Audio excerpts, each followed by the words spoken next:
Youth Congress പ്രതിഷേധം. അധികാരികളെ അന്ധന്മാരെ കണ്ണു തുറക്കൂ, കാതോർക്കൂ.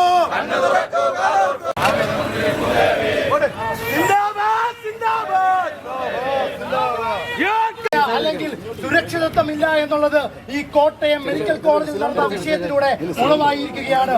ഇതിൽ പ്രതിഷേധിച്ചുകൊണ്ടാണ് യൂത്ത് കോൺഗ്രസ് അടക്കമുള്ള സംഘടനകൾ കേരളമെമ്പാടും പ്രതിഷേധവുമായി വന്നിരിക്കുന്നത്. കാര്യം ഇന്ന് കേരളത്തിന്റെ ആരോഗ്യ വകുപ്പ് പരിപൂർണമായി വെന്റിലേറ്ററിലാണ്.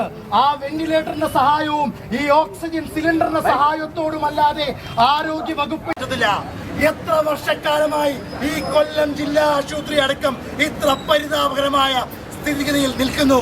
ഇനി ഇവിടെയും ആൾക്കാരുടെ തലയിലേക്ക് ഇതിന്റെ ഭിത്തികൾ വീണ് അവർ മരിക്കുമ്പോഴും ഒന്നും പറ്റിയില്ല, ജീവനാരുടെയും നഷ്ടപ്പെട്ടില്ല എന്നുള്ള വാക്കാണോ മന്ത്രിയും സർക്കാരും പറയാൻ പോകുന്നത്? ഇതൊരു ഇൻസ്റ്റിറ്റ്യൂഷണൽ മർഡറാണ്.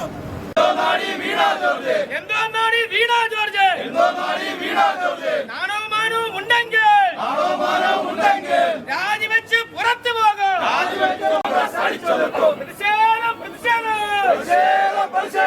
യൂത്ത് കോൺഗ്രസിൻ പ്രതിഷേധം.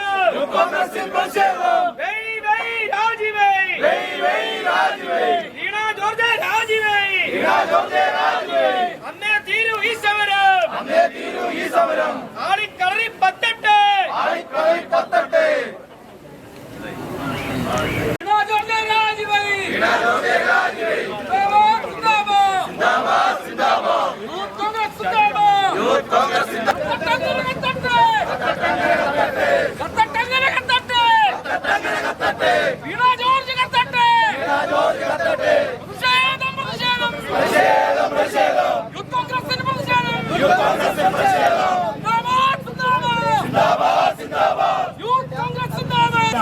ഇത് കേരളത്തിലെ പൊതുസമൂഹത്തോടുള്ള ഈ സർക്കാരിന്റെ ഒരു വെല്ലുവിളിയാണ്.